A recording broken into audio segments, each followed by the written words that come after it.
السلام عليكم ورحمة الله وبركاته. ازيكم يا حبايبنا؟ عاملين ايه؟ يا رب تكونوا بخير وفي اسعد حال واحسن صحة.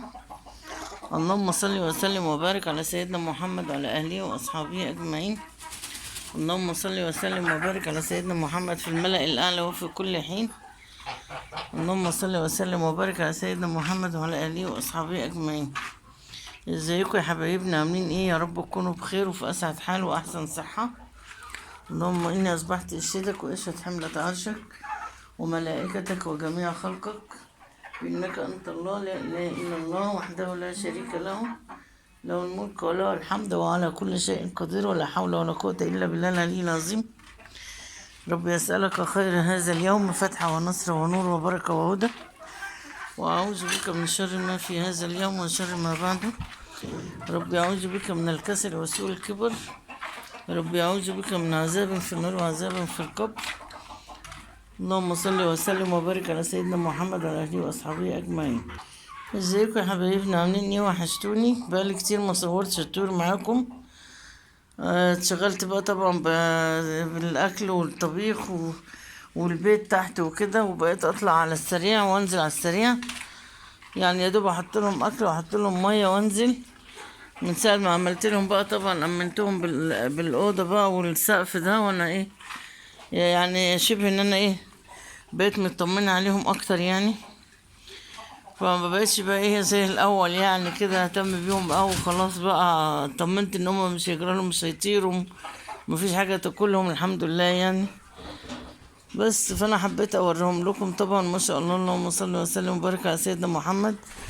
طبعا البط اهوت يعني دبحت منه بتاع 4، عشان طبعا انتوا عارفين العلف غالي، ولازم الواحد طبعا يعني يحاول ان هو يكون ايه يعني ما يرميش يربي طيور على الفاضي وعلى المليان، يعني يكون برضو في ايه رحمة يعني في المصاريف يعني.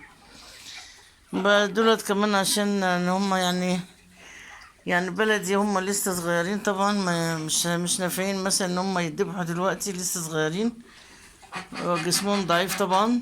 ودولت طبعا سايبهم هم ذكرين، ذكر مصرفي وذكر بلدي، سايبهم عشان يكسروا دول.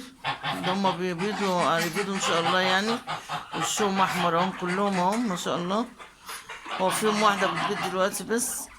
والوز طبعا طلعوا دول التلاتة نوتي، ما طلعش فيهم ذكر، فانا موصية واحدة تجيب لهم ذكر وز ان شاء الله يوم الجمعة بإذن الله، يعني بكرة ان شاء الله بإذن الرحمن. وطبعا دي الفراخ الفيوم اللي عمالة تموت على الفاضي وعلى المليان ديت، دول من اقل حاجة تعبانين، والديوك طبعا مهدى حيلهم كمان. ببيتهم هنا، ببيتهم في العش الصغيرة دي لانهم ضعاف جدا يعني. فانا مخليهم كده بقى، قلت بقى خليهم بقى ايه، لان عينيهم كمان بص يعني ده،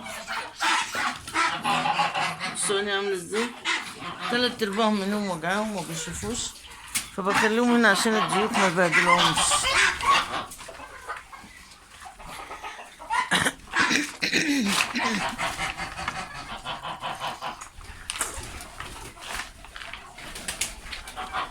بس يا جماعة فانا خرجتهم بقى طبعا كده يتهووا. ده الديك الرومي طبعا انها اشتريته، انتوا عارفينه، شاريه ب250 جنيه ده، عشان الرومي اللي عنده كله نص. وعلى بال ما اشتريته كانوا خلصوا بيض، واحنا كلنا البيض كمان. بس رقدتهم بقى على بيض. البط فيه 2 بيبيضهم او واحدة بتبيض تقريبا، واحدة باخد البيض بتاعها احطه تحتيهم، والفراخ كمان نفس الموضوع. يعني ما شاء الله عندي رميتين 2 براقدين، وما عنديش بيض ليهم. بصوا المنظر، استنى اقيد لكم الكشاف. ادي واحدة اهي، وادي التانية.